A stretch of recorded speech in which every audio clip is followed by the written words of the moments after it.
ባዋጣነው ገንዘብ በሸነና እያልክ ነው አይደል? ልጄን 2 ዓመት አላየኋት። በነገራችን ላይ ለማን አሁን እንደዚህ እንባ የሚመጣው ምናምን ለማስገረም ምናምን አይደለም፣ ስለተገላገልኩኝ ነው። አሁን እኔ እየተነፈስኩኝ ነው። ለኔ እቺ የተቃቀፍናት ሞመንት ላይ ነው በቃ ፊልሜን ላይፌን የጀመርኩት። አሁን 35 ዓመቴ ነው የኖርኳት። እቺ 5 ዓመቷ ነች እኔ ኖርኳት እምላት። በጣም ብዙ ቻሌንጅ ነው ያየሁት። ይሄ ላስገርም ወይ እንዲያዝኑልኝ ምናምን አይደለም፣ ስለኖርኩት ነገር ነው፣ ስለተነፈስኩት ነገር ነው እንባ የሚመጣው። ምንም አይደለም ዘማን እና የደስታ ነው ልላ የደስታ ማለት ያለፉት 2 ዓመታት ልጅህን አትይ እንጂ ልጅህ ግን ፊልሙን ቀርጸ ከጨረስክ በኋላ አንድ ፎቶ አባቷን በመደገፍ ይፋ አድርጋለች። እንደውም ደርሶኛል፣ አሳይ እስኪ። የልጅ አዋቂ ነች። I'm proud of you ብላል አንተ ፈረጃ ብላለች። ያው እንግዲህ ሄኖክ ልጅ ነች።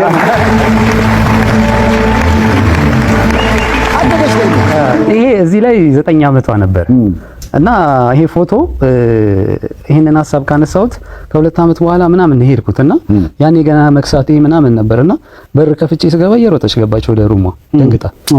ያኔ እንደውም ገና 80 ኪሎ ምናምን ላይ አስደነግጥም ነበር። አሁን እንዳለሁት አልነበርኩ። ከዛ ጠዋት ላይ መደንገጧ የተሰማኝ መስሏት ምናምን አውጥታ ይሄንን ስላ ምናምን ጠበቀች። ይሄ ምን ያሳያል መሰለህ ሰይፍዬ፣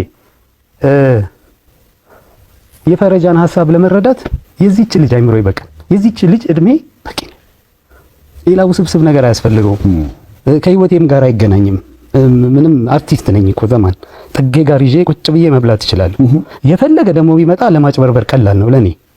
ግን መጀመሪያ ያሰብኩበት ሐሳብ ሌላ ነበር፣ ፊልምን ማንሳት። ዛሬ አንተ አጠገብ እነዚህ ደስ የሚሉ ሰዎች አጠገብ እነዚህ ባለሙያዎች አጠገብ ቁጭ ያልኩት ፊልም በሰጠኝ ሞገስ ነው። ዝም ብዬ መተው አልፈለኩም። ያ ነበር የመጀመሪያ ፓሽኔ። መጨረስ ከብዶኝ ነው እስከዛሬም የቆየሁት ማለት ነው። አንዴ በጣም ቀጥታ መናገር የምፈልገው ነገር አለ። 1 ሚሊዮን 120 ሚሊዮን ህዝብ ጠየቅኩኝ። 2300 ሰው 3 ሚሊዮን 400 ሺህ ብር አዋጣ። ቀሪውን እኔ መኪናዬን ሸጬ የሰው ዛፍ ትልቅ ሰው ልበቀና የማነ የካፒታል ሆቴል ባለቤት እና አንድ ብሩክ አትላንታ ቀሪውን እኛ ሞላ ነው። በጣም አመሰግናለሁ። 3 ሚሊዮን ምናምንም በዚህ ሰዓት ማግኘት በጣም ትልቅ ነገር ነው። እልህ ስለያዘኝ መጨረስ ስላለብኝ 3 ዓመት ሙሉ በእግሬ ነው ሄጄ የሰራሁት። ይሄንን ገብቷል ማለት ምን ያህል ስቃይ እንዳያው። አዎ ግን በቃ ሆነ። አይገርምም? እኔ አስታውሳለሁ እንግዲህ ቪዲዮውን ታዩታላችሁ።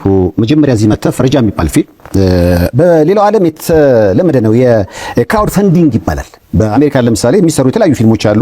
በቅርቡ ራሱ ብዙዎች የወደዱት በህገወጥ ሰዎች ዝውውር ዙሪያ የተሰራ ሳውንድ ኦፍ ፍሪደም ፊልም አለ። ይህ ፊልም በነገራችን ላይ ህዝቡ አዋጥቶ መጨረሻ ላይ አልሞላ ስላለ ሜል ጊብሰን የሚባለው አክተር ገባበት። ከዛ እንደውም ትራምፕ ሁሉ ምክንያቱም ስለ ዝውውር ስለሆነ እሳቸውም እንዲመረጡ እድል ያመቻቸላቸው አንዱ ፊልም ትራምፕም ተሳትፎበታል።